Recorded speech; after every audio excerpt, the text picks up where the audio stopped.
નમસ્કાર. છેલ્લે આપણે સંશોધન પદ્ધતિ શાસ્ત્રના અંતર્ગત સંશોધન કેવી રીતે કરવામાં આવે છે, સંશોધનનો ખ્યાલ, મહત્વ, હેતુ તથા સંશોધનના સંદર્ભમાં સંશોધન આયોજન, સંશોધનની મર્યાદાઓ વગેરે બાબતોની ચર્ચા કરી ચૂક્યા છે. એ જ એકમમાં, એ જ પેપરમાં આપણે આગળ વધતા માહિતીના પ્રકારો અને સ્ત્રોતો કે માહિતી શું છે એ સંદર્ભમાં આજે ખ્યાલ મેળવવા જઈ રહ્યા છે. સૌ પ્રથમ સામાજિક સંશોધન માટેના વિષયની પસંદગી કરવામાં આવે છે.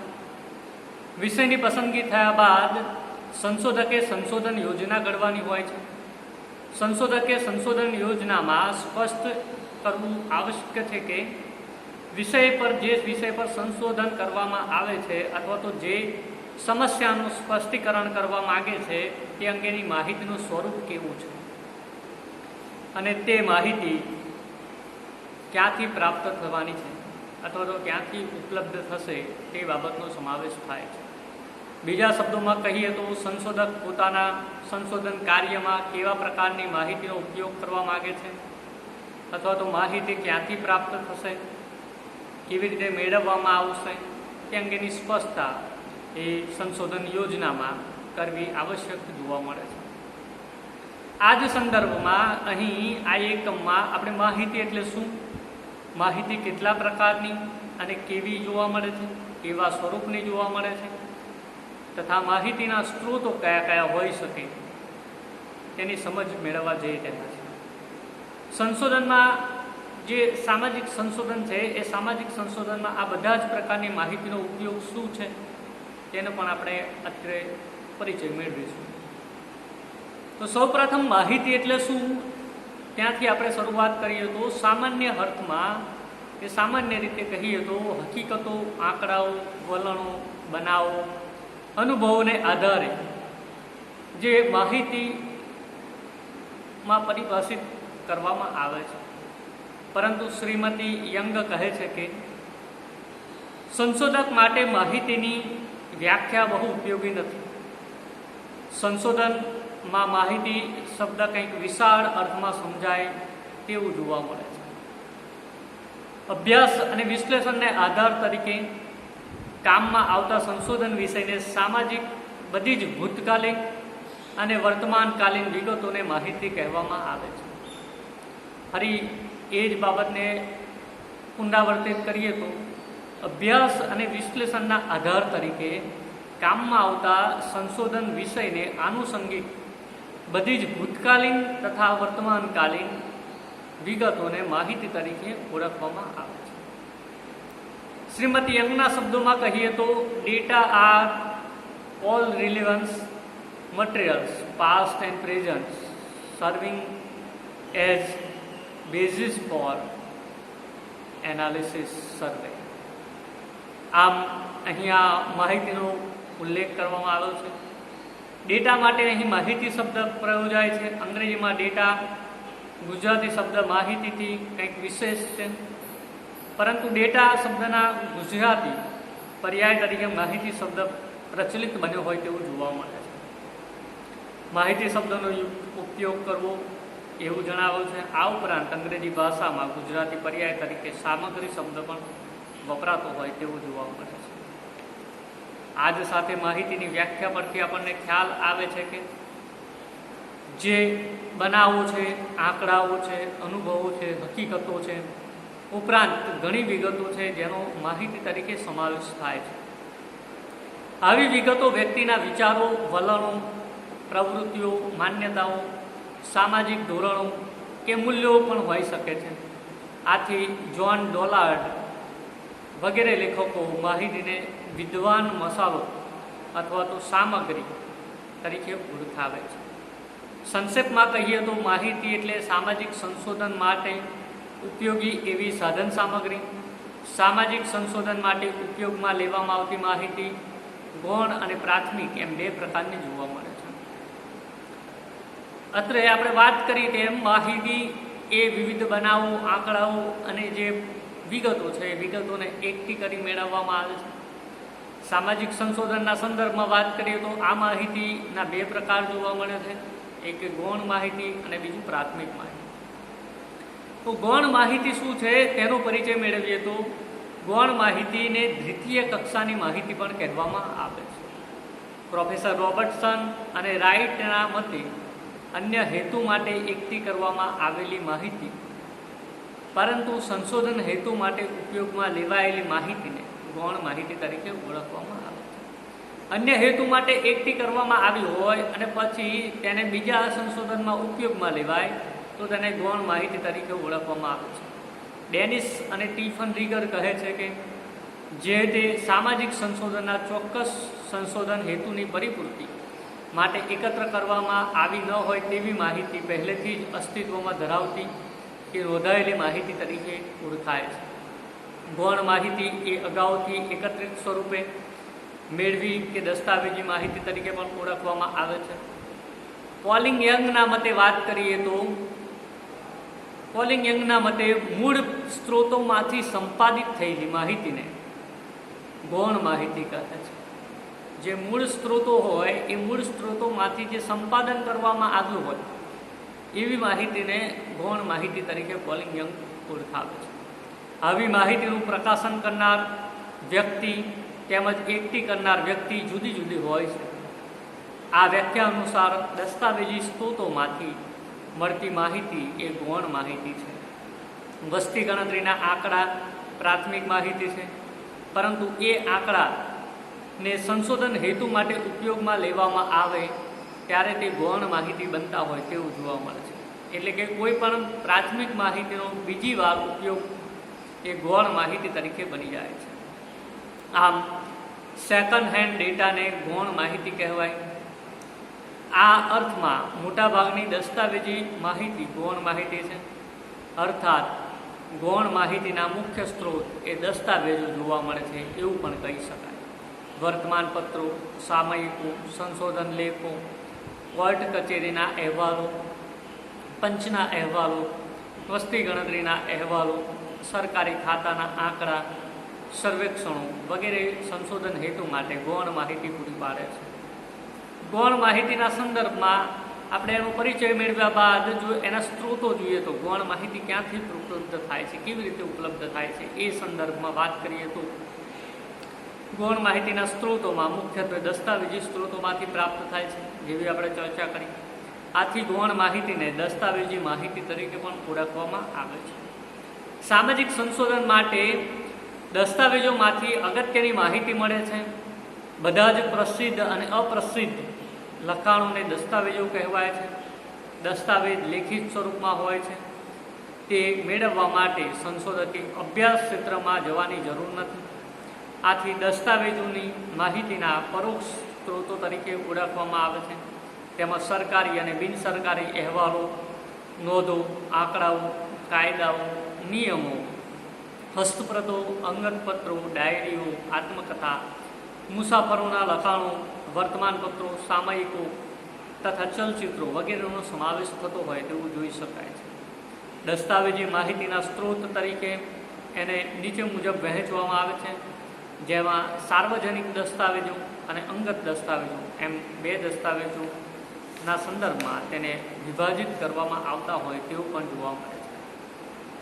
સાર્વજનિક દસ્તાવેજોના સંદર્ભમાં વાત કરીએ તો સાર્વજનિક દસ્તાવેજો એ બધી જ સરકારી અને બિનસરકારી સંસ્થાના આંકડા, નોંધો, કાર્યવાહી, અહેવાલો વગેરેનો સમાવેશ થાય છે. આ પ્રકારના દસ્તાવેજોને નીચેના બે વિભાગમાં વહેંચવામાં આવે છે. એક છે સરકારી દસ્તાવેજો અને બીજા છે બિનસરકારી દસ્તાવેજો. સરકારી દસ્તાવેજોમાં કેન્દ્ર સરકાર, રાજ્ય સરકાર, મ્યુનિસિપલ કોર્પોરેશન, ગ્રામ પંચાયત, નગરપાલિકા વગેરે તરફથી પ્રસિદ્ધ થતા તેમજ દફતરે નોંધેલા અહેવાલો, આંકડા, ઠરાવ વગેરે સરકારી દસ્તાવેજ તરીકે ઓળખાય છે. આવા દસ્તાવેજો કેટલીક અગત્યની યાદી આ મુજબ આપણે રજૂ કરી શકીએ. તો જેમાં એક નંબર છે રાજ્ય અને કેન્દ્ર સરકારના વસ્તી ગણતરીના અહેવાલો, વાર્ષિક ગ્રંથો અને આંકડાઓ. 2 નંબર પર રાજ્ય, જિલ્લા તથા તાલુકા કક્ષાએ કે સ્થાનિક સ્વરાજ્યની સંસ્થા મીન્સ કે ગ્રામ પંચાયત સંસ્થાઓના શિક્ષણ, આરોગ્ય, ઉદ્યોગ વગેરેને લગતા સંસ્થાકીય ખાતાકીય અહેવાલો. એના સિવાય પોલીસ ખાતું, જેલ, કોર્ટ વગેરેના અહેવાલો અને દફતરો પણ આના સ્ત્રોત તરીકે ગણાવી શકાય. ડાક ટપાલ વિભાગ, રેલવે, આકાશવાણી વગેરેના અહેવાલો અને દફતરો, રાજ્ય અને કેન્દ્ર નિમેલા જે પંચ હોય એ પંચના અહેવાલો અને દફતર મંજૂર કરવામાં જે અહેવાલો એ મંજૂર.